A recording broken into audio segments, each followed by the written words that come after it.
Ok, ok.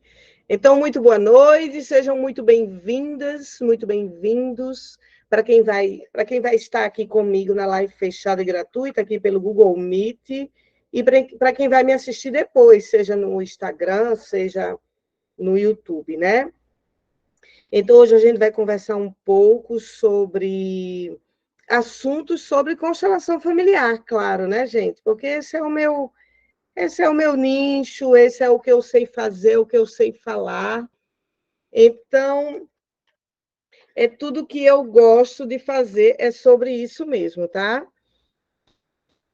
Então, hoje, o tema de hoje, que a gente vai conversar aqui nessa live fechada e gratuita, só lembrando, essa live ela é quinzenalmente, ou desculpa, ela é semanalmente, toda segunda-feira, às 7h30 da noite eu estou aqui, né? Tem uma comunidade que está na bio do meu Instagram, a comunidade das minhas lives fechadas e gratuitas, então você pode ir lá, vai ter meu WhatsApp e você pode solicitar para entrar na comunidade.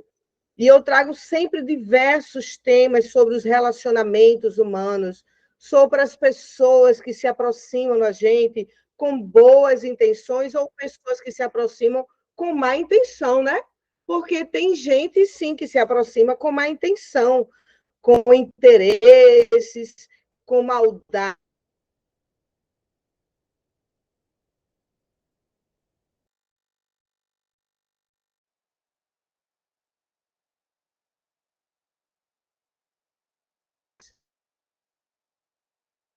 E quando a gente. Boa noite, Isabelle.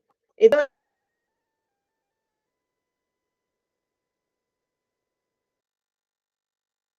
é muito a teoria dos relacionamentos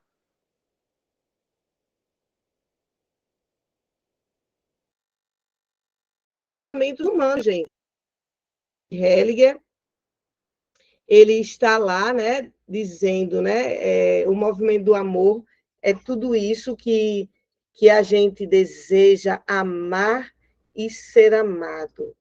Então, é isso, gente. Então, hoje, o nosso tema da live fechada e gratuita é tristeza, depressão, melancolia. Como a gente pode compreender tudo isso? Porque isso, muitas vezes, toma algumas pessoas e elas ficam melancólicas, deprimidas, tristes. Da onde vem todo esse movimento, né? Para que as pessoas vivam isso e travem, né, gente? Travem sua vida, né? Porque uma pessoa deprimida, ela não vai ter forças nem energia para poder levar a vida. Ela vai ter um desânimo, a energia vital dela está parada, está estacionada, né? Então, todos esses movimentos, eles muitas vezes acontecem devido ao que eu vou falar aqui a vocês, que são, eles podem vir de vários caminhos para que uma pessoa ela tenha uma tristeza, uma depressão, né, uma melancolia ou coisas assim. Ela podem vir de vários caminhos e eu vou percorrer aqui com vocês todo esse campo teórico das constelações que vai fomentar, né, essa base teórica para que a gente possa entender porque uma alma, ela olha para a depressão, ela está no movimento depressivo, no movimento de tristeza, de melancolia. E como sair disso tudo, né? Como sair desse movimento e colocar toda a nossa força vital, toda a nossa energia para a nossa vida, para as realizações daquilo que a gente deseja, né? Às vezes eu fico olhando assim, sabe, gente? Eu acho a vida um pouco curta demais, né? Eu acho ela curta para a gente estar com inimizade, para a gente estar pegando raiva e segurando essa raiva no nosso corpo emocional. E aí eu acho que é perder tempo. Eu sempre tive essa sensação, desde antes muito de eu não ser mesmo terapeuta, como assistente social, como pessoa, né? Eu sempre tive essa sensação de que que não daria tempo eu estar de mimimi, sabe? De se queixando com a vida. E aí jogar a nossa força vital para uma gratidão e um movimento de entender a vida vai facilitar demais a gente não ficar presa nessas emoções, dessas relações que às vezes são indesejáveis, né? Porque vai vir sim relações indesejáveis, porque existe aí, né, vários tipos de pessoas no mundo. Então vamos lá, gente. Então, para quem ainda não me conhece, eu me chamo Elisângela Barbosa, sou consteladora familiar, trabalho com as constelações há mais de 9 anos, trabalho de forma online, trabalho de forma presencial, individual e em grupo.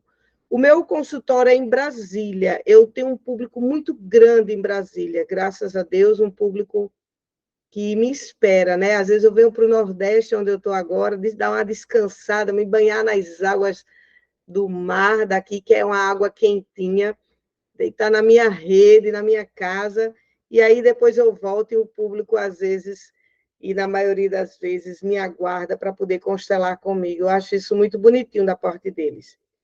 Então, tá. Então, vamos lá. Para a gente falar em depressão, para a gente falar em melancolias, em tristezas, a gente está falando de quê, Eli? De um movimento da alma. Primeira coisa, movimento da alma. Então, a nossa alma alma e espírito, né, gente? Vamos definir essa alma como o nosso espírito, aquilo que está além desse corpo físico, aquilo que quando eu fecho os meus olhos, se você tem uma afinidade, um vínculo com o teu espírito, na hora que você fecha teus olhos, você vai observar essa sua alma, você vai sentir a sua alma. Gente, eu estou tão acostumada a ter momentos de silêncios apenas para mim, que eu queria mostrar para vocês a imagem que eu tenho quando eu fecho os meus olhos, como eu consigo identificar na minha alma muitas coisas, no meu espírito. Então, o primeiro movimento que eu quero trazer para vocês, de entendimento, por que uma pessoa chega a ter uma depressão, uma melancolia, pessoas tristes demais, por quê? Eu vou trazer vários caminhos de possíveis, né, possíveis movimentos que a pessoa pode levar uma pessoa a tudo isso, a esse campo de energia danificada, né? Mas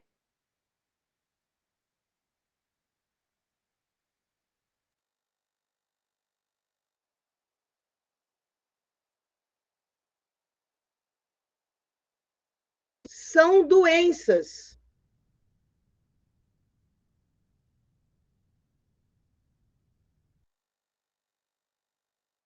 A gente tem motivação sem força,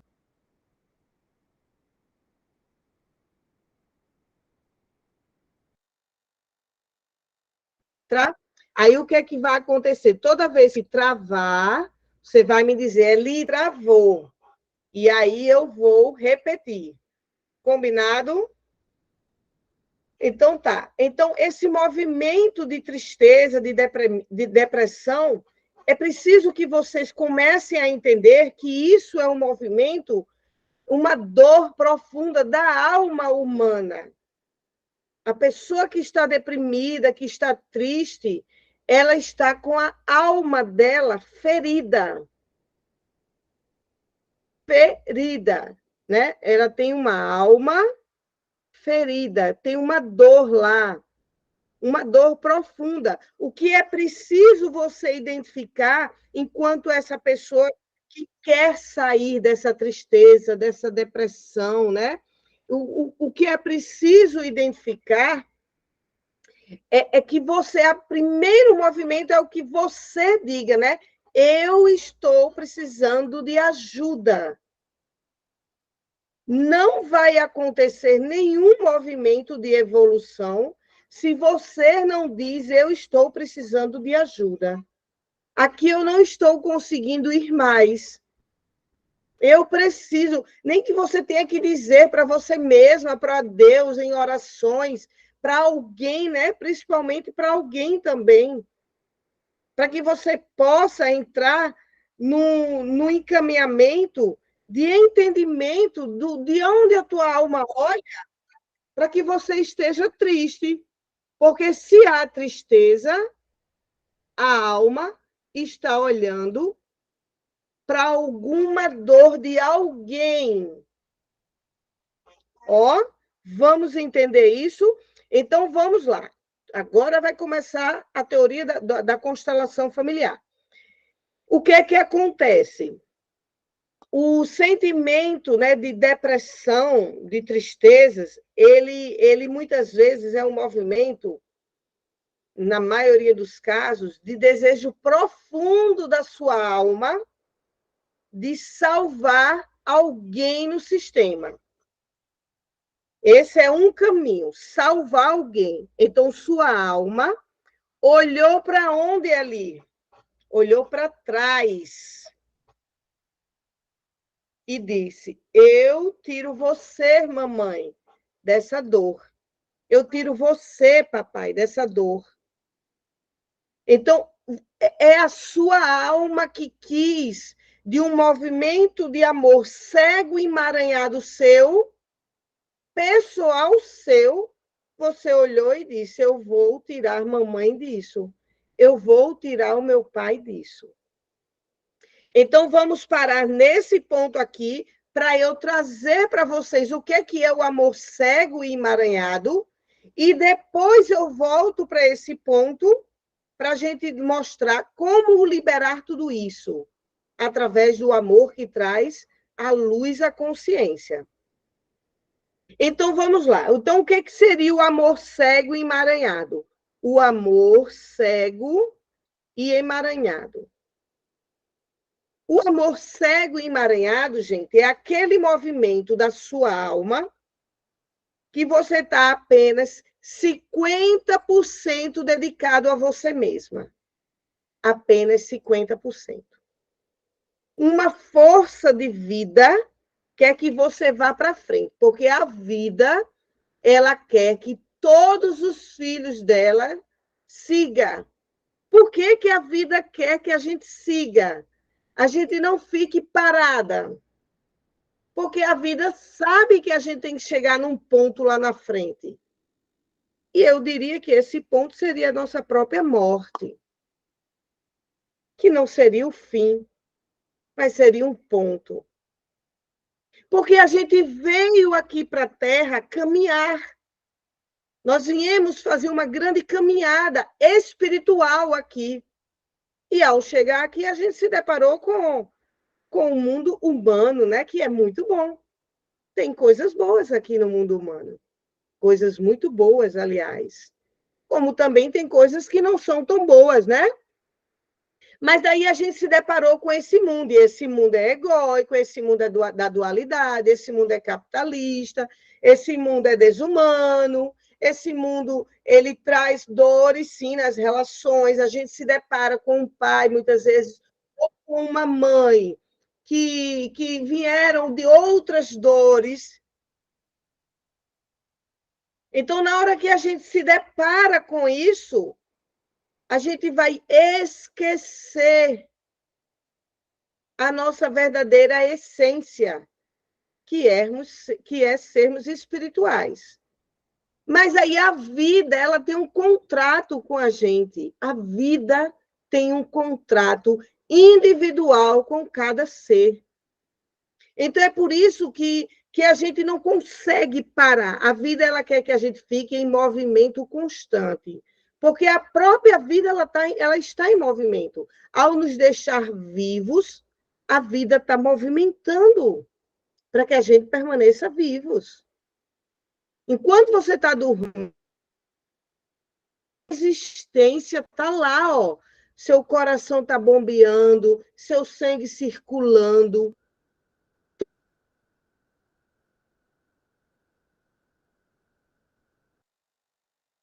tudo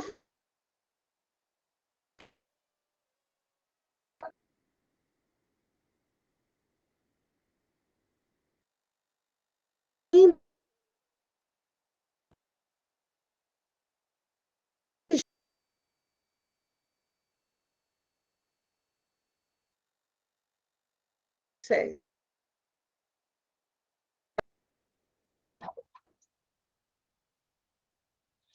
Então, a vida, ela quer que a gente se movimente, ela quer que a gente vá, que a gente cresça, né?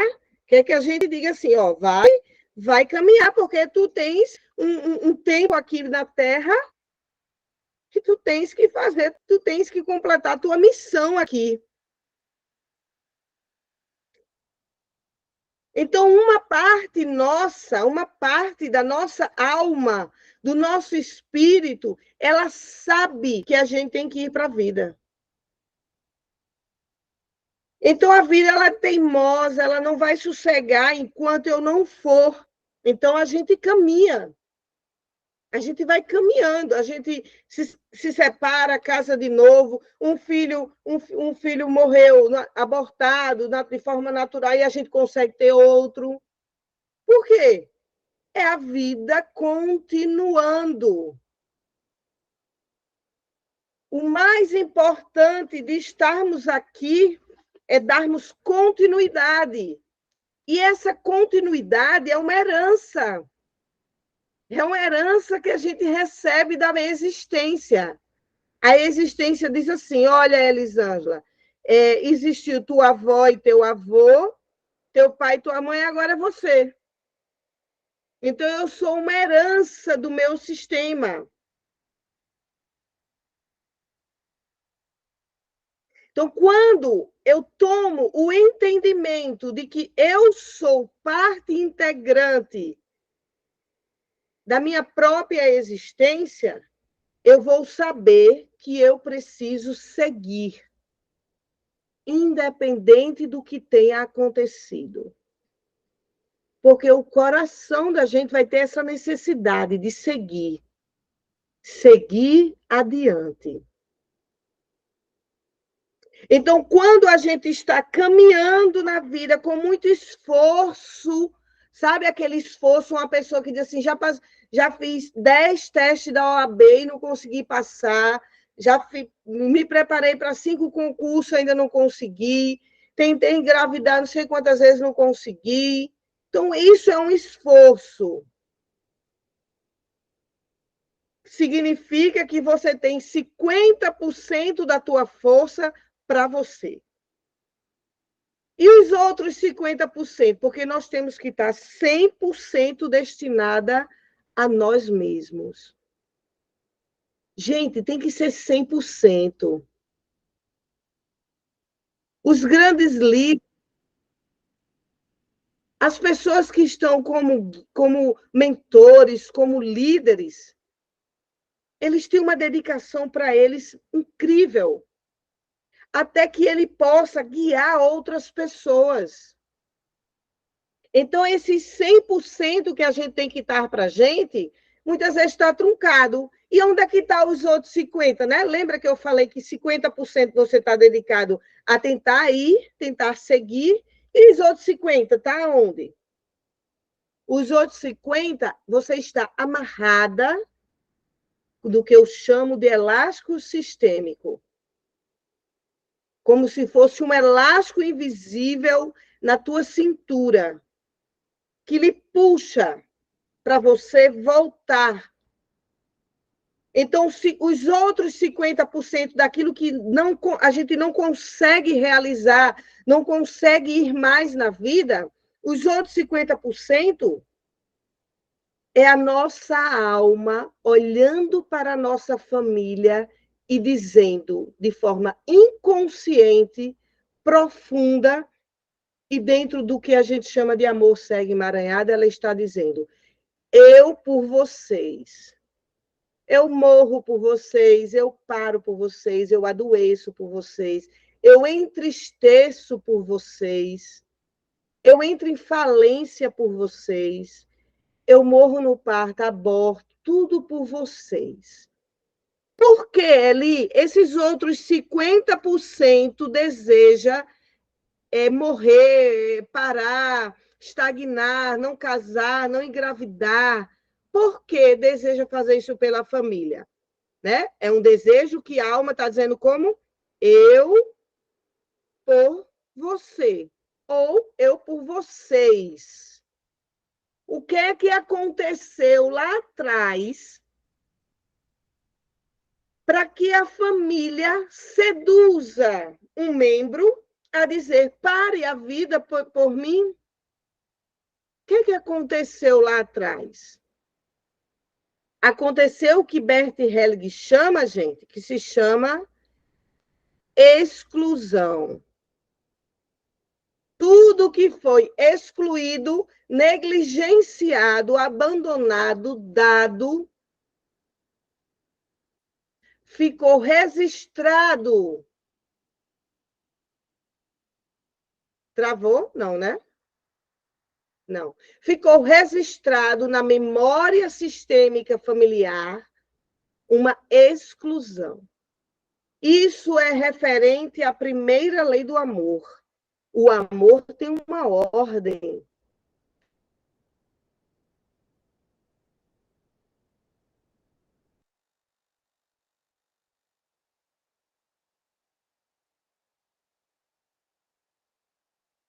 Uma lei, você rompe com uma lei do amor.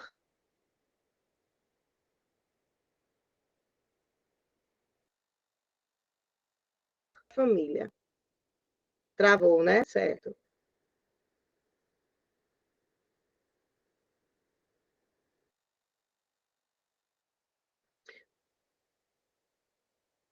Vou repetir.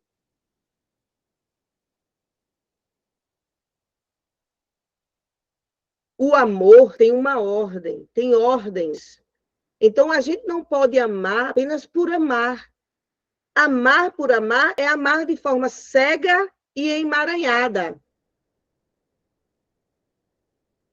É amar querendo morrer pelo outro, querendo se sacrificar pelo outro. Nós temos esse arquétipo mental de que enquanto a gente se sacrifica pelo outro, a gente demonstra amor.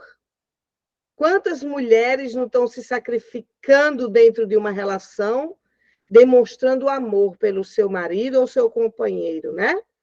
Porque é uma forma, é um arquétipo isso de dizer que eu te amo. Então, eu me sacrifico, eu deixo de ser a profissional, fico só em casa trabalhando, e aí eu estou dizendo que eu amo a minha família e amo o meu marido.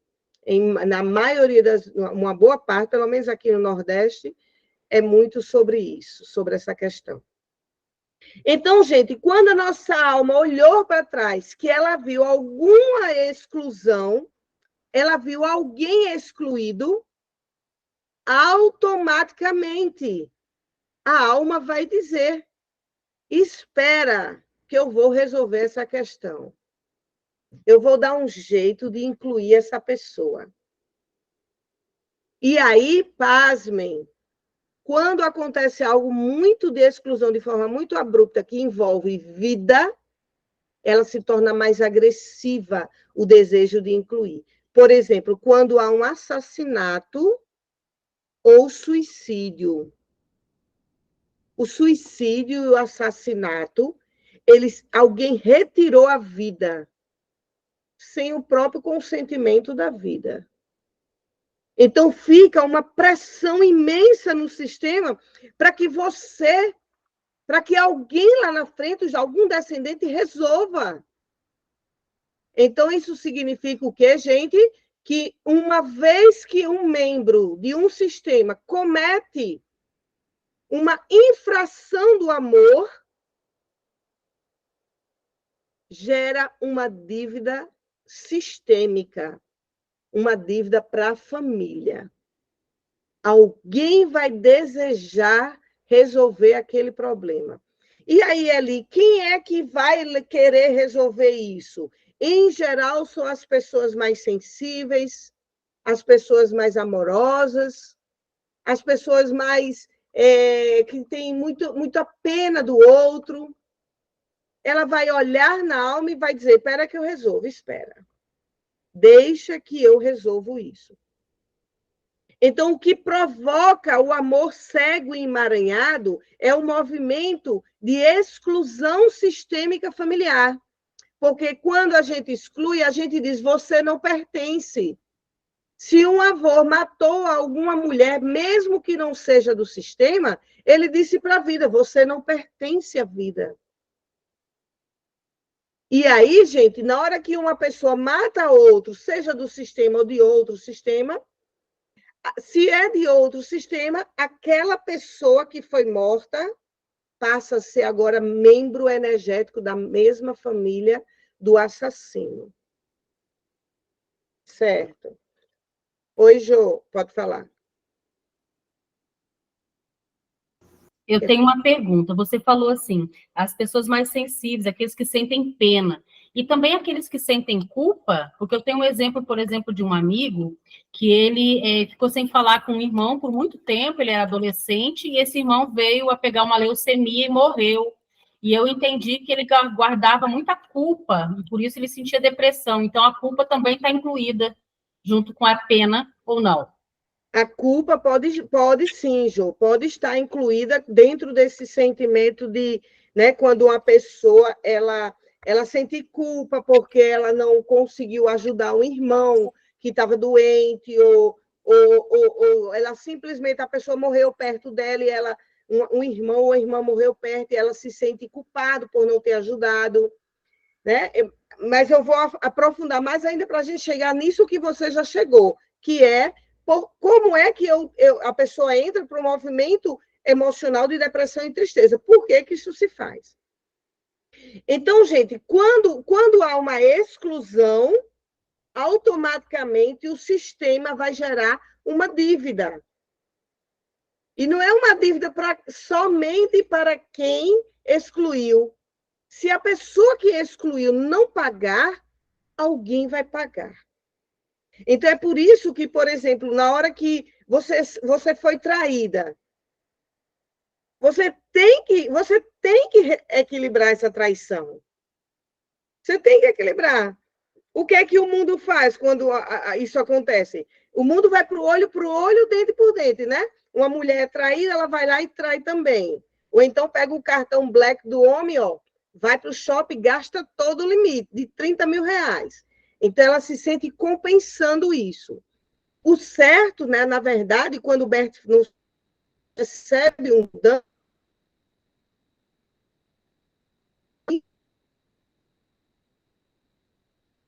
deu. Então, o ideal, vamos supor, uma mulher foi traída, ou ela diz, né, eu agora chega ao fim nossa relação, ou se ela quiser resgatar esse casamento, ela vai dizer, tudo bem, você fica, mas teremos novas regras. E aí ela tem que colocar algumas regras para que essa relação ela consiga se reestruturar. E uma das regras é um movimento de não estar relembrando esse fato do qual aconteceu, né? Então, assim, precisa haver uma coragem de dizer, eu vou esquecer. E, em geral, isso acontece quando você também se coloca onde eu estava quando isso tudo aconteceu. Então, tá. Então, uma vez que algum membro lá atrás foi excluído, o que é que a vida vai fazer? Ó, ou de casa, tem alguém aí? Aí a pessoa vai dizer, sim, aquele filho que foi dado, né? Vamos dizer um caso para vocês entenderem melhor. Constelei uma vez uma pessoa que ela teve um caso com um vizinho. Aí o que é que aconteceu? Ela engravidou. Mas ela não queria perder o casamento dela. Ela era casada, essa mulher. E aí ela não queria perder o casamento dela. O que foi que ela fez? Ela disse para o marido que estava grávida dele, tá? Que estava grávida dele. E quando a criança nasceu, ela organizou de uma forma que ela deu a criança. e disse que a criança tinha morrido, tal.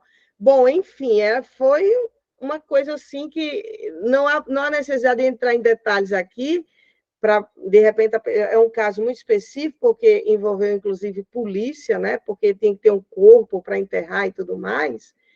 E aí ela fez isso, só que ela deu essa criança. E essa criança precisou ser esquecida sistemicamente. Ela foi esquecida. E quando isso aconteceu, ficou uma dívida na família imensa, né, desse membro.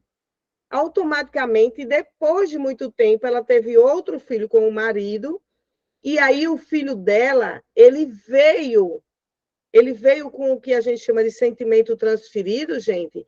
Ele veio uma criança melancólica, triste, uma pessoa... Sabe aquela criança que ela tem um olhar de tristeza?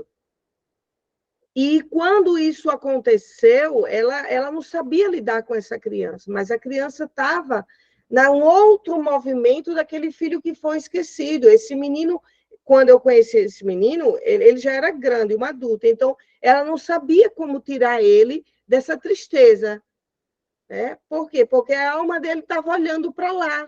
Ele sabia que a alma sabe que tinha um irmão vivo, né?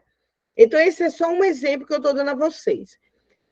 Então, gente, tudo aquilo que foi dado, negligenciado, abandonado, vai ficar dentro do que Bert Helling descobriu, que se chama memória sistêmica familiar.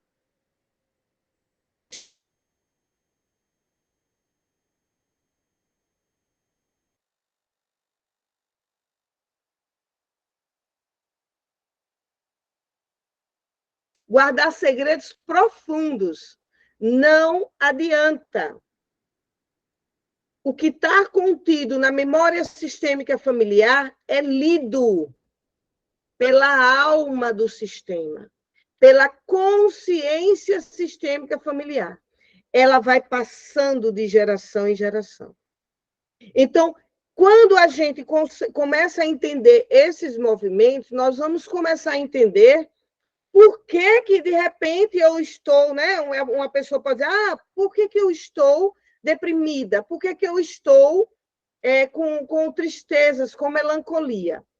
Então, onde é que está o ponto exato que você pode se questionar? Hoje eu estou sem energia para trabalhar, hoje está ruim esse sentimento que eu tenho aqui, eu não consigo ter forças para ir mais. Por quê?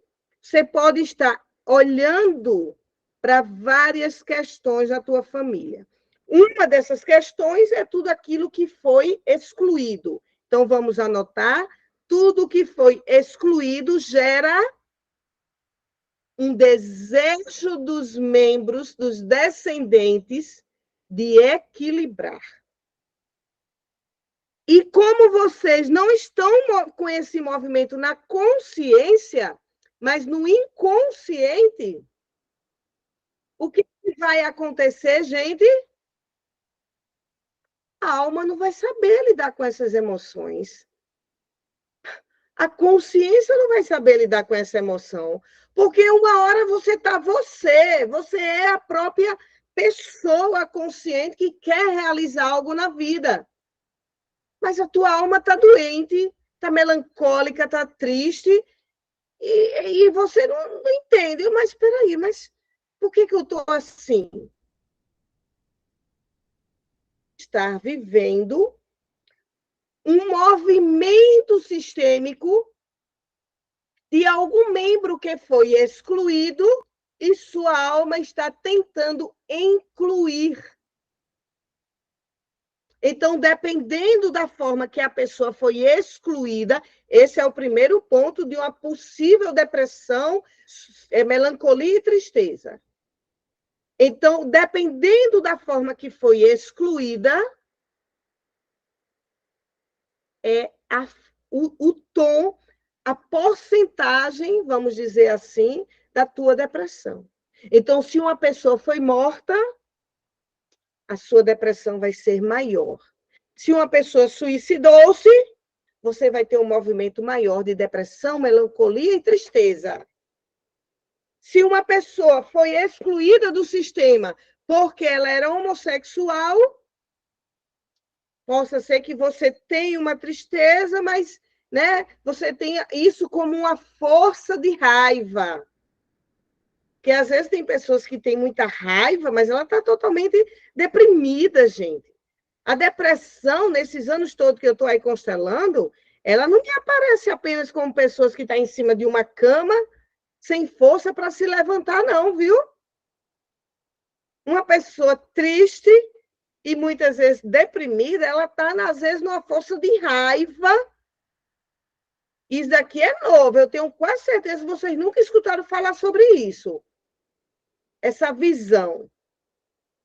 Então, eu já retirei pessoas de processos deprimidos, ela com um movimento de ódio dentro do coração dela, raivas profundas. E ninguém nunca diria que aquela pessoa tinha uma depressão. Então, esse um dos caminhos para uma pessoa chegar num momento de depressão, de tristeza, de melancolia é esse. É o sistema que excluiu e a vida está batendo na porta, cobrando a conta. Essa conta tem que ser paga. Não se iluda. Se o seu sistema excluiu alguém, algum membro vai ter que incluir. Não há por onde. Pode demorar 50 anos. Vai chegar o momento exato dessa pessoa voltar. Exato, gente. Nem que ela volte aqui, ó, na honra. Eu sinto muito pelo vovô ter excluído você, meu pai. E você também nos abandonou. Então, nem que volte nessa honra de alguém lá na frente fazendo movimento de terapia com as constelações familiares e voltar na fala, no amor que traz a luz à consciência, fazer esse membro voltar a pertencer ao sistema familiar. Porque a lei do amor é clara, ninguém pode ser excluído. Nenhum membro pode ser excluído. Independente do que tenha feito. Mas ali o meu pai matou o meu irmão. Então não é para eu excluir meu pai. Ó, vamos entender. Ele matou, ele deu um dano profundo ao sistema. Ele vai ter que pagar. A lei do amor também faz as pessoas compensarem, viu, gente? Não se iludam. O amor sabe dar limite. O verdadeiro amor, ele sabe dar limites. Ele diz não e sim. Ele não é bobo, não, viu? Não é a gente quando é mãe. Mãe, deixa eu comer esse chocolate. Não. O filho percebe no tom de voz, né? Não. Quase dando o chocolate para o menino. Ô, mãe, só um pedacinho. Não, eu já disse. Só um pedacinho, mãe. Tá bom, só um pedacinho, nada mais. Aí você dá um pedaço. Daqui a pouco, mãe, só mais um. Filha, tá bom. Então, o amor não tem isso, não, amor. O amor, ele tem uma lei. Na hora que é para dizer não, ele vai dizer não.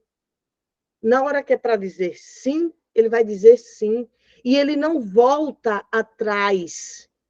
Porque o amor, ele tem um equilíbrio paralelo com a justiça, com aquilo que tem que ser. O sentimento do amor, ele sabe. Não sei se vocês conseguem perceber o sentimento do amor, ver, sentir o sentimento do amor, o movimento que ele faz nas relações. Eu acho bonito observar o amor através dos diálogos das crianças. Esse final de semana eu passei com a minha família e tinha 3 crianças lá, né? Meus sobrinhos netos, já sou tia-avó, tá, gente? E aí tinha duas minhas sobrinhas netas brincando na piscina e uma queria o brinquedo da outra, né? Aquela coisa lá do egocentrismo. E aí eu disse, eu vou deixar ver até que ponto elas vão conciliar. Aí uma chegou e ela falou, não, é mesmo.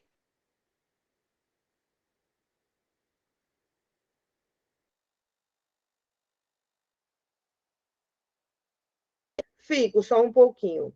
Então, tome.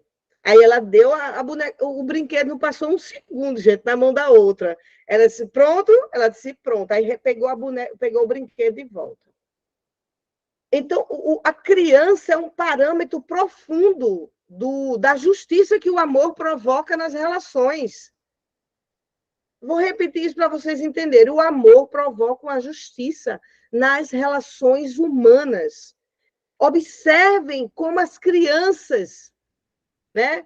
Tirando lá o egocentrismo, porque é típico da psique da criança, da fantasia da criança, mas quando ela vai se ajustando, se um adulto chega para ela e diz, olha, tem que dividir, porque sua amiguinha depois também pode dividir com você, a criança ela vai entrar para o movimento do amor, dentro das relações, que é uma justiça, que há um equilíbrio entre o dar e receber, entre o pertencer e a hierarquia. A criança sabe que ela tem que obedecer à mãe. Então, essa justiça que o amor provoca nas relações, ela só pode ser sentida quando a gente sai do nosso ego, quando a gente olha o outro para além daquilo que a gente quer controlar nele, quer manipular, quer definir como ele tem que ser. Então, isso tudo vai acontecendo dentro do próprio movimento das leis que Bert Helling deixou, que é a lei do pertencer, dar e receber e lei da hierarquia. Então, né, eu vou caminhando nessas falas minhas e depois aí eu vou voltando aqui para vocês. Então, gente, olhar por esse ângulo desse movimento que foi excluído, que algum membro foi excluído, um descendente lá na frente, ele vai entrar para um desejo de equilibrar aquilo que foi excluído, de incluir. Então, uma depressão, uma tristeza profunda, uma melancolia, ele é uma tentativa de incluir um membro sistêmico. Toda vez que uma pessoa, né, eu tenho pessoas aqui que estão assistindo essa live, que são minhas alunas da especialização, então, toda vez que chegar uma pessoa para constelar que ela tiver com depressão, ela quer incluir um membro. Ela quer incluir. Só que ela não sabe dessa teoria, ela não sabe quem é essa pessoa que ela quer incluir, ela não sabe por que ela quer incluir, o que aconteceu, porque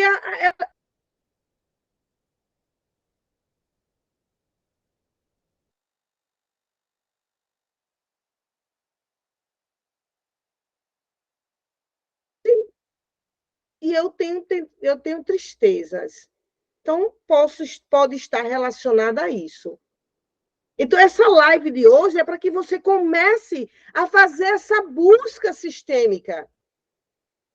A gente não tem que fazer uma busca sistêmica para a gente dizer que a gente está sendo a pessoa que vai organizar o sistema. Mas nós podemos fazer uma busca sistêmica para saber em que ponto a minha vida está parada. Por que minha vida agora está parada em determinado assunto? Você só vai entender se você fizer uma busca sistêmica. Quem também agiu assim? Então, a depressão, ele é esse movimento, uma tentativa, né? Anotem aí quem está anotando, é uma tentativa da sua alma de incluir. Você quer incluir. A gente poderia dizer só isso aqui, essa noite toda, apenas trabalhar com essa teoria. Que uma pessoa deprimida, triste, melancólica, sem ela saber, sem ela conseguir pegar o caminho teórico, mas a alma dela quer incluir um membro. Quer incluir alguém que foi excluído. Aí nós vamos agora para um outro ponto. Dentro desse ponto de exclusão, nós vamos abrir dois caminhos. Um caminho é o que ali? É quando eu já falei para vocês, quando a exclusão é de forma muito abrupta.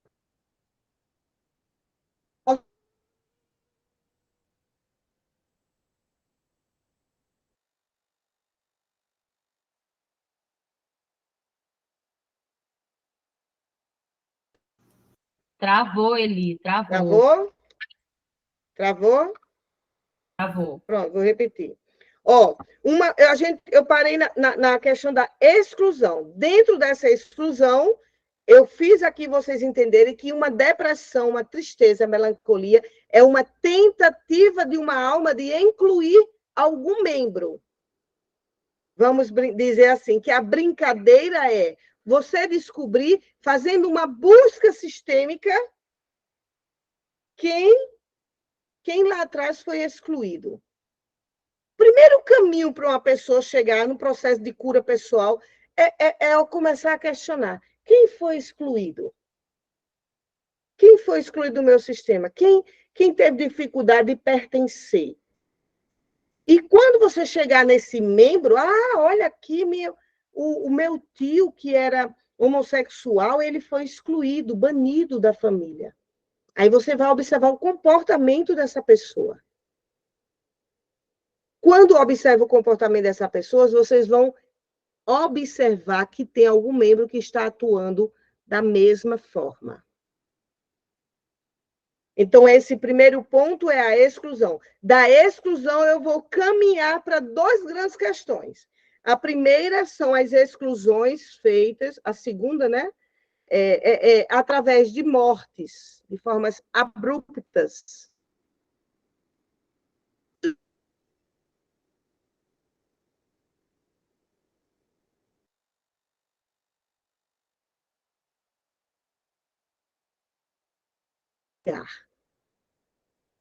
O que isso quer dizer ali?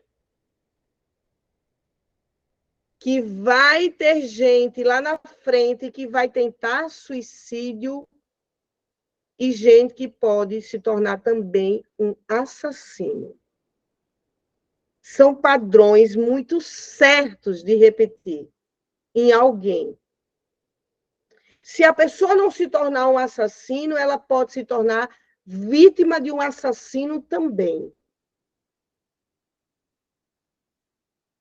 Essas pessoas que morrem do nada, foi assaltada, seguida de morte.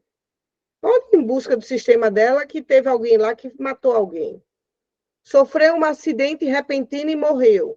Teve alguém no sistema que matou alguém. Então, tudo que retira a vida de forma abrupta gera um padrão do mesmo comportamento sistêmico para os novos membros. Eu lembro que uma vez eu constelei no interior aqui da Paraíba, logo no início, né, da minha profissão como terapeuta da constelação, eu ia muito para os interiores. E uma vez eu constelei no interior um rapaz que ele não ele era consumidor de drogas, ele consumia drogas. E o que é que acontecia? Sempre ele era pego pela polícia, a família muito rica ia lá, pagava fiança e ele era solto. Já tinha feito isso não sei quantas vezes. E aí trouxeram esse rapaz para eu constelar. E foi uma história assim bem incrível, porque na primeira coisa que eu questionei foi assim: nossa, como essa família está gastando dinheiro pagando para soltar esse menino? O que é que esse povo ficou devendo lá atrás para poder pagar tanto agora, né? Eu questionei, porque eu gosto de perguntar para o universo: o que foi, universo, que fizeram lá atrás, que não pagaram, que agora estão pagando? Quem não pagou? Quem fez lá e não pagou? Quando eu abri a constelação desse rapaz, gente, o avô dele era prefeito de uma cidade e tinha, bebendo lá no bar, numa briga lá com um colega, matou o colega.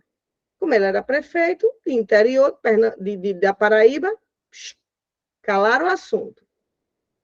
Aí o filho dele não se tornou prefeito, esse homem morreu, não pagou, o filho dele se tornou prefeito, e o neto desse homem veio com o movimento do amor cego e emaranhado provocar justiça através de um comportamento. Olha o que é que o amor cego e emaranhado faz. Tudo que vocês verem aí no mundo, que está tudo truncado nas relações, é tudo amor cego e emaranhado que está assim, ó. Entendeu? Aí, quando ele trouxe uma carta para ele, uma carta que eu tenho aqui no meu baralho sistêmico, de um homem que olha para baixo. Um homem de gravata, um homem já adulto, e ele era um jovem, né? E aí eu disse, quando entra numa constelação olhando para baixo, eu já sei que está olhando para a morte, né? Eu coloquei uma carta de uma pessoa morta, assim, para o olhar dele, que é uma das técnicas que eu uso. E eu perguntei assim para ele, diga assim para essa pessoa, eu sinto muito porque retiraram sua vida. Até então, eu não sabia que tinha acontecido isso com o avô dele, viu, gente? É pura técnica do meu método baralho sistêmico. E esse rapaz, ele como a gente diz aqui, arregalou os olhos, falou, nossa, me deu um arrepio agora quando você falou essa frase. E eu falei, e você se identificou com alguma coisa? Ele disse sim, porque existe um segredo na minha família. O meu avô matou um homem e nunca pagou. E aí eu fui para a fala diretamente com esse homem, né? Então diga para ele, eu não preciso mais fazer minha família gastar tanto dinheiro, pagar pelo que meu avô fez. Eu sinto muito. Então o movimento de incluir é um movimento daquilo que a gente vai fazer, que a gente não teve responsabilidade, a gente não estava lá na hora, a gente nem viu essa cena, mas a gente adquiriu esta cena através da memória sistêmica familiar de um fato real que aconteceu há 40, 50 anos atrás na sua família. Então, a parte de incluir tem que ser aquele membro que vai dizer, eu não aguento mais isso. Então, quando esse rapaz, primeiro ele veio por conta das drogas mesmo, né? E depois porque chegou nisso tudo. Então, assim, eu fazer ele, né, dizer, olha, eu sinto muito pela sua vida, mas olhe para mim apenas como neto do meu avô, não fui eu. Não fui eu quem fiz isso.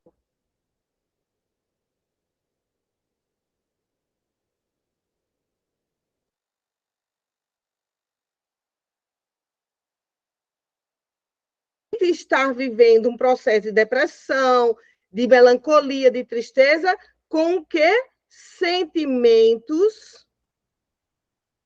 transferidos. Então, um membro lá foi morto, chega um neto e diz. Porque não aquilo que eu falei para vocês, não é porque a pessoa está no movimento das drogas, que tem uma força, aparentemente tem uma energia vital, que é a energia dos sentimentos secundários, é pura ilusão, ele não está com força nenhuma, mas dentro dele estava um processo de melancolia muito grande, de tristeza. O que esse rapaz queria dizer para o mundo? Eu também morro. Só que antes de morrer, eu faço vocês pagarem real por real do que meu avô fez. Era isso que estava na alma dele. O desejo do amor cego e emaranhado de fazer justiça. De fazer justiça àquele membro que tinha sido morto pelo avô. Aquela pessoa. Então, o movimento de depressão, de melancolia, além de ter a exclusão, ele também pode estar envolvido. Esqueci de trazer água para mim. Ele também pode estar envolvido com o que a gente chama de sentimento transferido, que passa de geração em geração. Lembra que eu falei para vocês que quando o membro, mesmo que seja de outro sistema, é morto, agora é um sistema só? Então, ó, o avô aqui matou uma pessoa desse sistema. Antes eram 2 sistemas diferentes, agora é um só. Então, se esse daqui tinha 5 membros e morreu um, ficou 4, esse aqui tinha 5, ficou 5, agora são 9 membros vivos, dentro de uma família só. É por isso, gente, que pessoas que cometem tanto assassinatos como suicídio, essas pessoas em geral, enquanto vivas, elas têm uma energia muito pesadas, porque elas vão aglutinando o campo daquele outro que também cometeu isso. Podem, não sei se vocês já estiveram perto de pessoas suicidas, pessoas que suicidou-se e antes, né, você conheceu ela viva. Eu tenho um amigo meu que ele suicidou-se, um amigo, um colega, e aí toda vez que eu encontrava com ele, era um peso a energia dele, um negócio assim, uma fala penosa de falar, sabe, assim, arrastada. Por quê? Porque o campo energético dele não existe, não está só ele. O campo energético de um suicida, ele tem muitos outros membros que cometeram isso. Porque entra aí na energia, né? No campo eletromagnético, né? Gente, eu vou só me despedir aqui do pessoal do Instagram, tá? Só um minutinho. Então, pessoal aqui do Instagram, esse vídeo vai estar gravado no meu canal do YouTube, Papo Sistêmico. Então, se você quiser assistir o vídeo completo, depois você corre lá, né? Aqui para amanhã eu publico ele lá no meu canal do YouTube. E o link para se inscrever no canal está na bio do meu Instagram.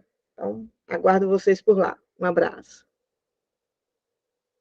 Então, gente, essas pessoas suicidas, elas têm um campo de energia de outras pessoas ao redor dela, impregnado. Por quê? Porque está no pensamento dela. Está no pensamento dela. Ela está memória familiar, na consciência da família. Então, né, da exclusão, quando é casos de morte de forma abrupta, isso acontece com mais força, com mais intensidade, para se repetir o comportamento. Porque as pessoas, né, que cometeram isso, ou um assassinato ou suicídio, elas vão deixar um vazio, um buraco imenso na própria vida, na própria existência. E aí a vida ela vai dizer, sim, eu quero meu filho de volta. Eu quero meu filho de volta. E um outro ponto que a gente pode ver, que pode acontecer, né? Isso eu estou falando aqui, gente, essa minha grande experiência de 9 anos aí de consultório, né? Eu já aconselhei mais de 3.000 pessoas em 9 anos, então, assim, eu digo que eu estou entrando para o online agora, porque o meu campo realmente foi muito orgânico, muito pessoal, né? E eu ganhei, né, essa gama de experiência. Em Brasília, meu campo tem muito suicida, muitos mesmo. Tenho experiências assim de pessoas que iam se matar e romperam com essa dor por conta desse processo de cura com as constelações familiares. Então, um dos campos também que leva as pessoas a depressões, tristezas, melancolias, é quando elas excluem de dentro dela. Ó. Primeiro eu falei para vocês de uma exclusão sistêmica, lá para trás, que assolou, veio andando e tocou em você, ou em alguém que você conhece. Um outro campo é mais pessoal de você para o mundo, que você pode entrar no processo profundo de depressão, tristeza e melancolia, que seria o quê? É quando você exclui seu pai ou sua mãe, ou ambos. Aí vamos entender isso. Por que, Eli, a gente pode entrar em depressão quando eu julgo, condeno, excluo minha mãe ou meu pai? Porque a ele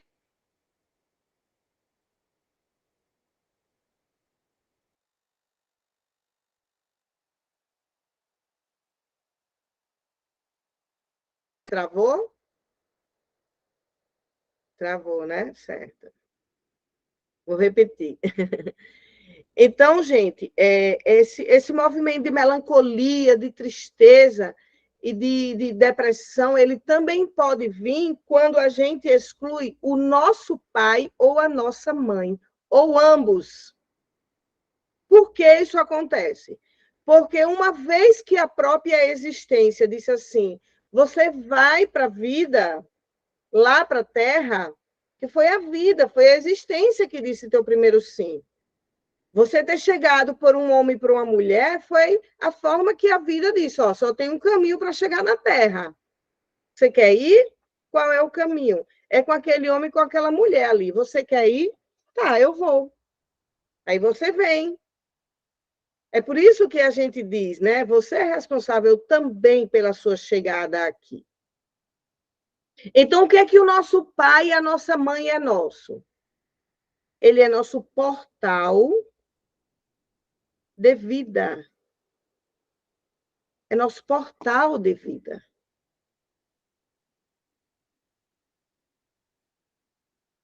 Travou, gente? Não, né? Não, tá. Então, ele é nosso portal de vida. A nossa alma deseja profundamente agradecer a grande oportunidade de estar aqui. É nisso que você tem que se fixar. Caramba, eu desejei para a Terra e foi com aquele homem, com aquela mulher. Quando você chegou aqui, a coisa desandou um pouco, né? Porque aí, às vezes, você se deparou com uma mãe que abandonou, que precisou lidar, com um pai que nunca esteve presente. Teve toda uma cena, um teatro aí humano. O porquê que isso acontece desse teatro é um mistério. Porque poderia ser tudo bonitinho, né, gente? Não, já que eu pedi para vir com meu pai, com minha mãe.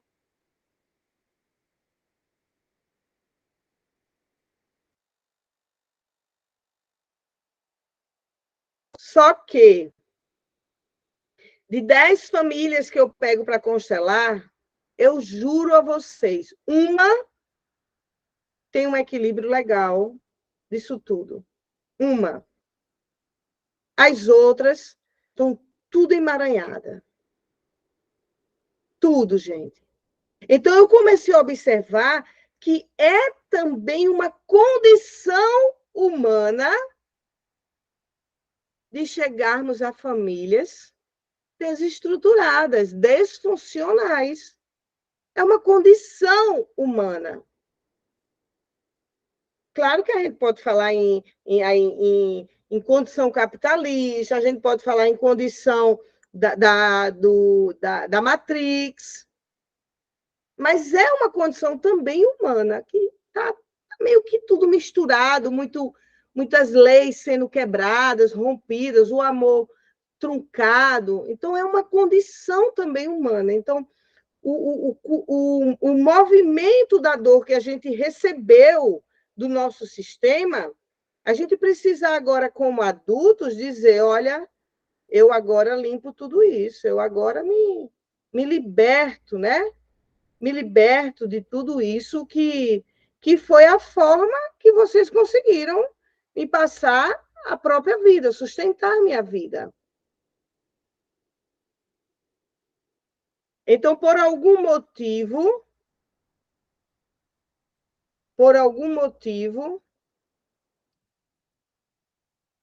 espiritual, a gente tem uma mãe que não vai com a nossa cara, uma mãe que às vezes é muito controladora, manipuladora, perseguidora, um pai também. A gente tem um pai que trai a mãe, que a gente entra para tentar resolver isso. São, são motivos aqui da Terra, são motivos. O que é que a gente precisa fazer?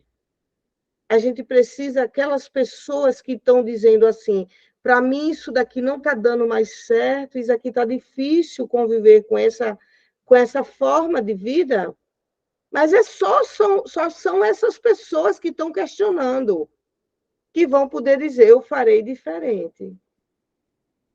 São essas, porque as que não estão questionando, está dentro da Matrix, está vivendo tudo como vive e está aí, às vezes até repetindo o comportamento, gerando controle, manipulação com os filhos, do mesmo jeito que sofreu da mãe ou do pai.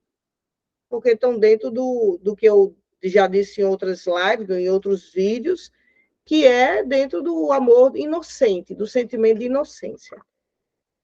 Então, gente, quando a gente começa a julgar, a não movimentar nossas águas, né, da raiva que a gente teve da mãe da gente, do pai da gente, a gente vai excluir eles.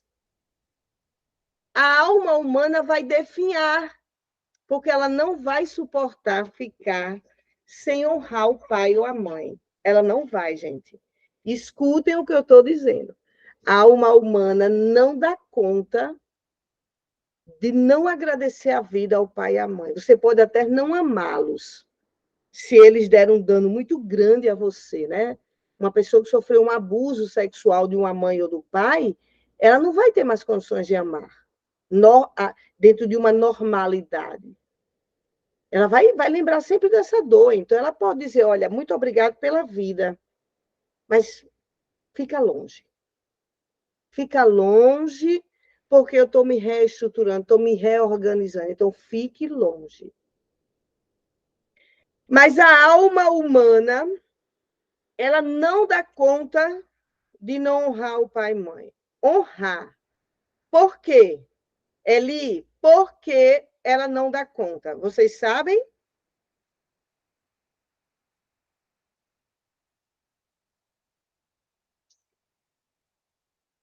Sabe qual Por é? conta do pertencer, né?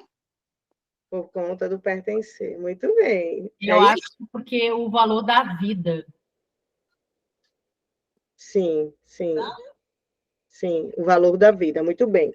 Então, deixa eu falar com tudo isso que vocês disseram. Então, a alma humana, ela não dá conta de não honrar o pai e mãe, porque eles são o nosso portal de vida, eles foram o caminho que você chegou aqui na Terra, o caminho da materialização da tua existência veio através desse homem e dessa mulher que te proporcionaram vida.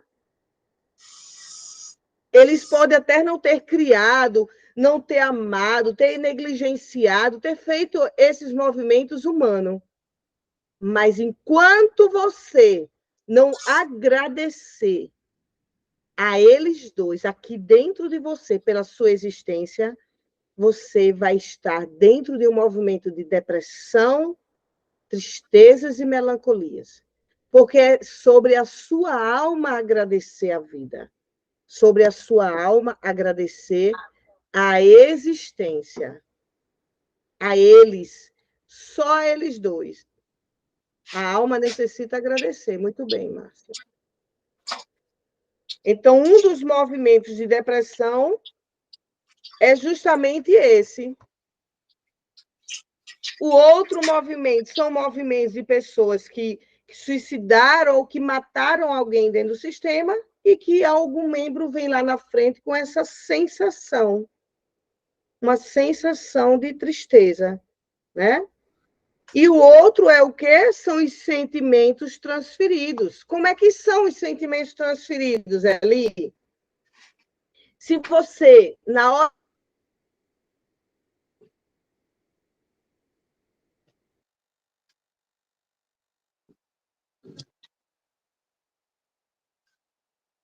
casa, traindo, e ela aguentando,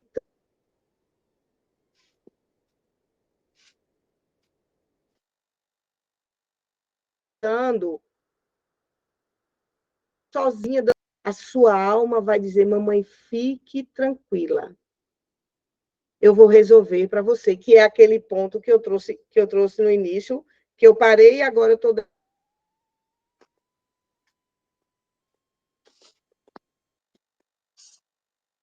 devolvendo para você.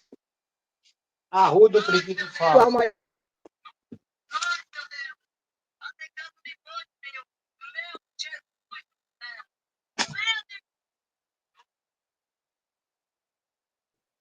Fecha o microfone, Cris, por favor. Maria Cristina. Obrigada. Então, a sua alma ela vai entrar para um processo de tristeza quando você olha o quê?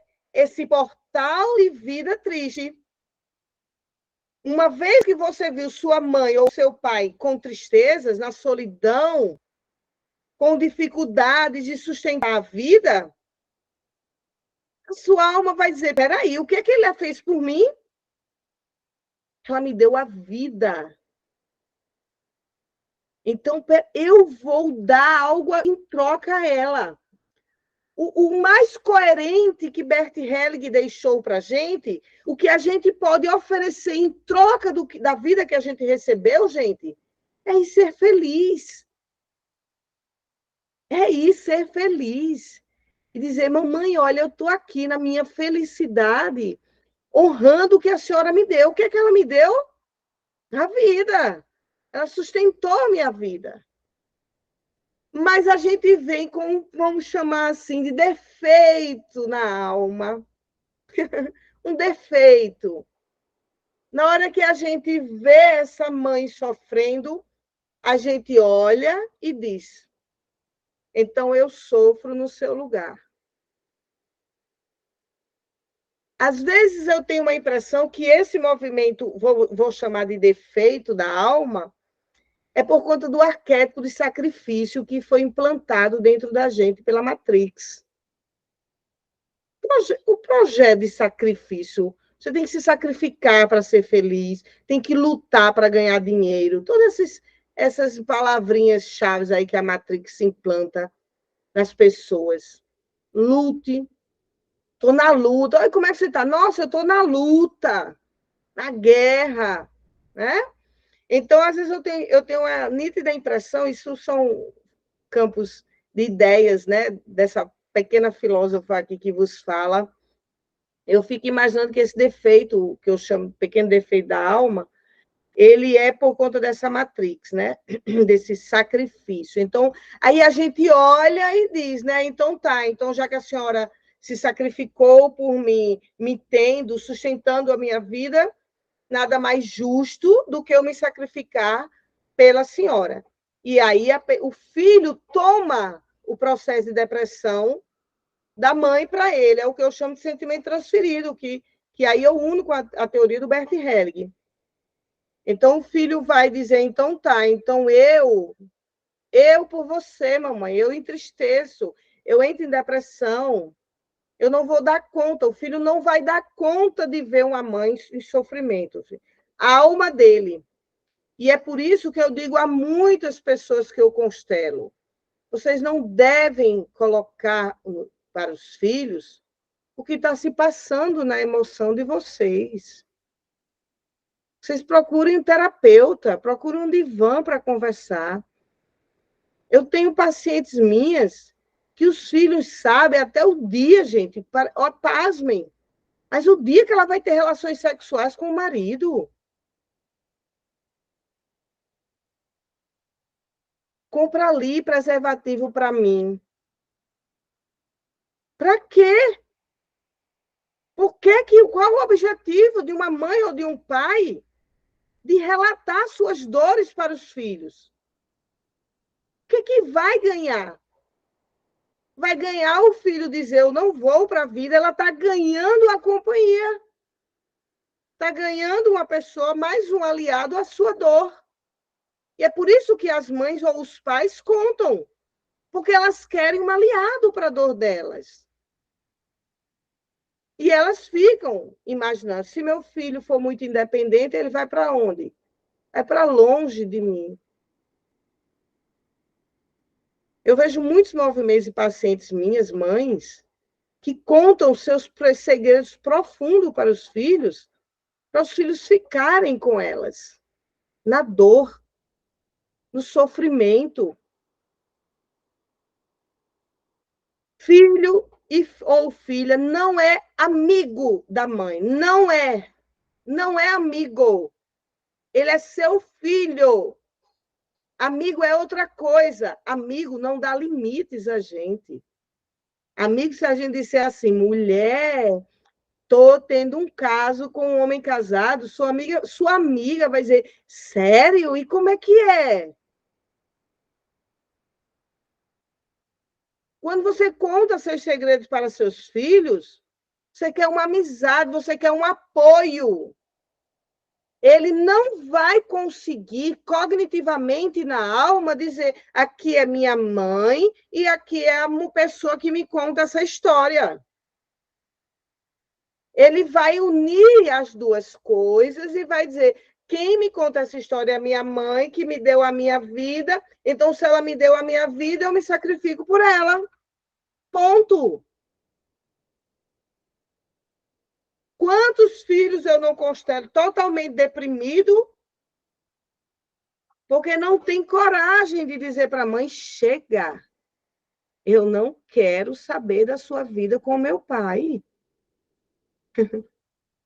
Eu não vou mais me meter a defender você, desse homem que você conhece.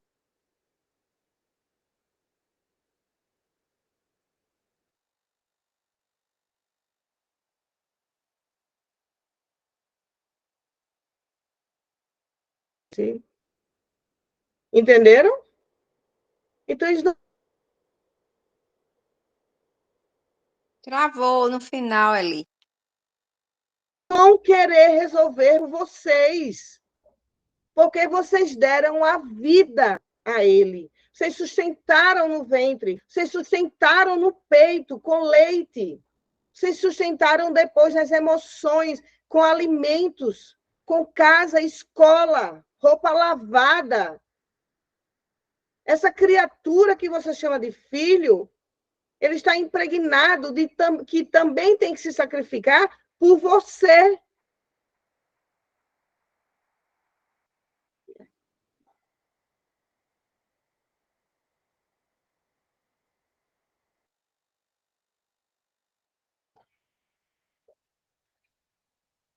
Só uma parte nossa, não é nosso não, minha gente.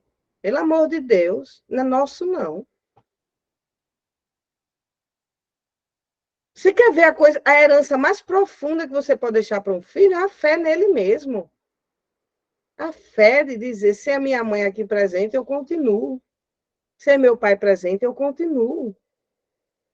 Isso é o maior que você pode deixar.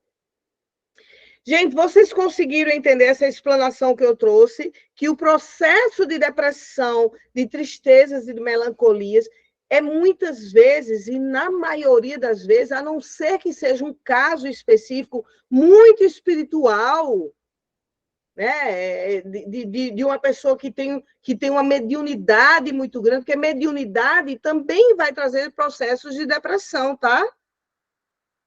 Mediunidade também traz, porque você ainda não sabe lidar com aquilo que ainda não é seu, porque o campo mediúnico é de outro que está usufruindo da tua energia vital. Então, quando a gente não sabe lidar, quem tem muita mediunidade fica assim com um processo de, aparentemente, tristezas e depressões. Então, esse campo, ele vem, né, dentro dessa teoria que eu falei para vocês, dentro do primeiro ponto, que é quando o próprio sistema exclui, ou quando eu excluo meu pai e minha mãe de dentro de mim, ou quando eu olho para algum membro que está triste, aparentemente triste aqui na minha frente, eu vejo uma mãe sem querer para a vida, um pai também alcoólatra, uma tia muito triste em casa, sem querer comer, e assim, tem vários exemplos. Então, quando eu olho tudo isso, eu digo, então eu resolvo para vocês. E aí também você pode ter um movimento de depressão ou de tristezas. Eli, como sair disso tudo, né? Olha, o autoconhecimento, tudo aqui que a gente fez, né, desde 7h30 aqui da noite até agora, tudo isso que a gente fez, esse autoconhecimento, essa tomada de teórica, ela é fundamental para que você possa, quando você sair daqui hoje, dizer, peraí, tem alguém na minha sistema assim, eu estou dentro desse movimento, a minha força está 100% para mim. Questionar, se questionar, é de fundamental importância para que você possa se perceber deprimida, triste ou melancólica, ou com oscilações de sentimentos, né? Tristeza muito no auge, depois muita tristeza, né? Alegria, né? Então esses polos de alegria e tristeza repentinas, né? Então observar tudo isso. E o caminho é o que Bert chamou do amor que traz à luz a consciência. Na hora que eu olho aonde truncou o amor dentro da minha família, na hora que eu olho quem foi excluído e eu incluo, gente, parece passe de mágica. Você vai sentir um alívio, né? Você vai romper com o campo de energético denso que estava. Na hora que você olha e você inclui, você honra tudo aquilo como foi, ou que você olha para sua mãe e diz, olha, mãe, eu sinto muito, mas o seu processo você só resolve com a sua mãe. Né? E claro que alguém pode perguntar, mãe, Elisandra, mas a mãe da minha mãe já morreu. Gente, o campo das constelações é um campo emocional, é um campo invisível, então ele ultrapassa qualquer mundo, qualquer fronteira para poder fazer o corte energético e espiritual daquela dor. Então, esse amor que traz à luz a consciência, que Bert Helling trouxe como um amor que tem as ordens em equilíbrio, respeitadas, honrada, é o amor que eu olho e digo, olha, você pertence. Não, minha mãe me deu a vida, então eu também agradeço a ela a vida. Muito obrigada. Hierarquicamente, se eu vejo a minha mãe em depressão, eu digo, olha, eu sinto muito, mamãe. Mas, por favor, olhe para quem é maior do que você, que são os pais deles, né? E eu posso, assim, seguir livre, sem tentar, né? Sem tentar trazer essa dor para mim. Então, a ordem do amor, ela vai dar uma força vital a você para que você possa sustentar a sua existência, a sua vida. Tudo que eu falei aqui se baseia no amor que é cego e emaranhado, e no amor que traz à luz a consciência. Por que é só o amor, a teoria das constelações? Só o amor, gente. É só o amor. Por quê? Porque é o desejo mais, a lembrança mais certa que nós temos é de sermos amados e amadas por Deus. Então, nossa alma diz, eu vou lá para a Terra, porque eu sei que Deus me amou e disse, você vai. Seja Deus que você queira falar, seja a existência, seja o nome que você quiser dar. Mas a chegada da gente aqui só foi permitida por conta desse amor por nós. Então, a nossa alma sabe tanto que ele nos ama, que a gente fica querendo ser amada pelos nossos pais da forma que ele nos ama, que Deus nos ama. E quando isso não é possível, gente, às vezes não é possível um pai amar uma filha, uma mãe amar uma filha. Quando isso não for possível na sua vida, entregue isso em orações. Eu posso dizer aqui a vocês, durante muitos anos, eu entreguei a minha mãe em orações à existência, porque a gente não se batia. A gente não se batia. E ela olhava para mim e dizia, essa menina é aquele homem que eu casei toda, né? Então, veio logo esse sentimento transferido para mim, né? E realmente eu sou muito parecida com meu pai, não só fisicamente. E aí eu vi que não podia me.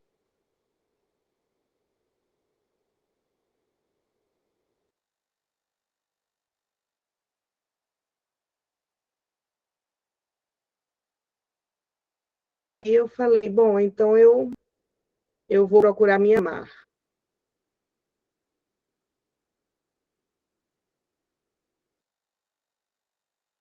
Vou ver o que eu sou. E fechar meus olhos, eu nem lembrava como é que era o olhar dela para mim. Até que quando eu esqueci, quando eu não quis mais o olhar dela, chegaram várias mulheres, campos de mulheres, me acolhendo, me amando. Quantas vezes eu não fui para Brasília, as pessoas ofereceram a casa para eu ficar lá. Não, Eli, você vai ficar na minha casa. E eu, mas como? Você vai? Me tratava como filha. E eu disse, gente do céu, tudo que eu nunca recebi da minha mãe, essas mulheres estão me dando. E eu comecei a observar, né, dentro desse campo teórico, que isso tudo tinha sido quando a minha alma. Eu tô sendo muito sincera aqui com vocês, tá, gente? Trazendo o meu testemunho. Quando a minha alma, ela liberou a minha mãe de me abençoar. Mas eu senti aqui, ó, profundo. Eu não desejava mais, também não julgava mais. Quando eu liberei ela de algumas coisas que maternalmente ela poderia ter sido, aí outras me deram, e depois ela voltou e me deu. Minha mãe ainda é viva, está com 85 anos, e hoje a gente tem uma relação maravilhosa, né? Hoje ela me dá um beijo, pergunta, e as constelações, tomara que venha bem muitas, e ela traz esse olhar de bênção. Mas só aconteceu quando eu saí do meu corpo emocional, da minha voz interna, dos meus sentimentos, do meu campo de energia, dos meus pensamentos, o desejo que ela me abençoasse, quando eu liberei ela disso. Porque não era mais ela, humanamente falando, era algo nela que impedia.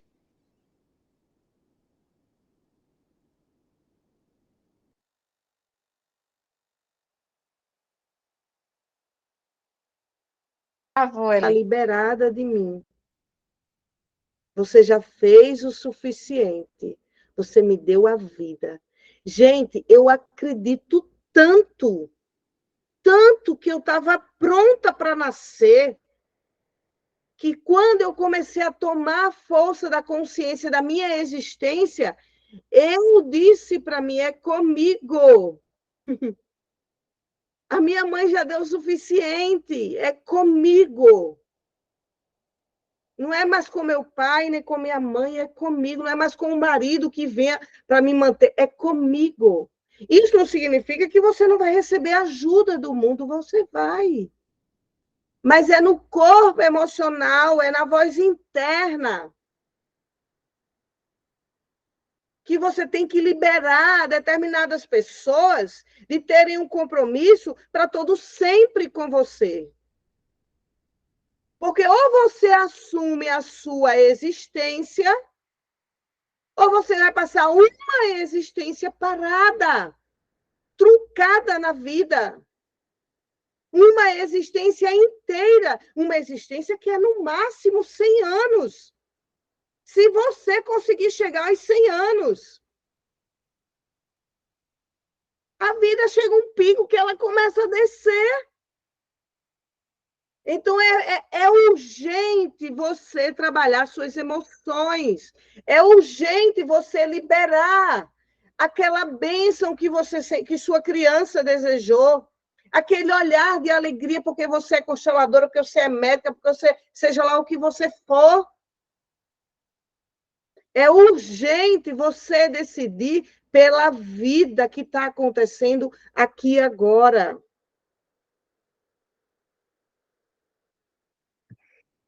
É urgente que você pegue a sua criança no colo E você diga para sua menina, para o seu menino, agora eu cuido de você. Você foi forte o suficiente para viver o que você viveu com a mamãe e com o papai. Mas agora eu tô grande, estou bem grande, e eu vou cuidar de você, vou ninar você. Então, ou é você, não é Elisângela com você. Eu posso ser uma ponte, eu posso ser uma parte teórica do que vai trazer alguma coisa para vocês. Mas ou vocês decidem o coração de vocês romper com o egocentrismo, romper com a vaidade, romper com o julgamento, a condenação, a exigência, aquelas pessoas extremamente exigentes, que não pode ver um erro dos filhos, que já vão lá em cima da filha, dos filhos. Ou você decide romper com isso, ou tudo que você escuta de mim pode ferir ainda mais você e nunca chegar no processo de evolução. Entenderam, gente? Alguém tem alguma dúvida? Quiserem falar algo mais, eu posso fechar aqui a gravação. Eu vou fechar, tá? Então, pessoal do YouTube, aqui eu peço que vocês curtam, comentem, compartilhem, se inscrevam no meu canal. Lembrando que o algoritmo do YouTube, gente, eles só entendem que esse conteúdo que eu ofereço para vocês, ele está fazendo sentido na vida de vocês se houver comentários, curtidas, compartilhar. Tem que ter interação. Se isso não acontecer, eles simplesmente não passam. Eu posso ter bilhões de seguidores, mas não passam. Então, para que outras pessoas recebam isso também, eu preciso aí da ajuda de vocês. Então, um grande abraço e até a próxima aula.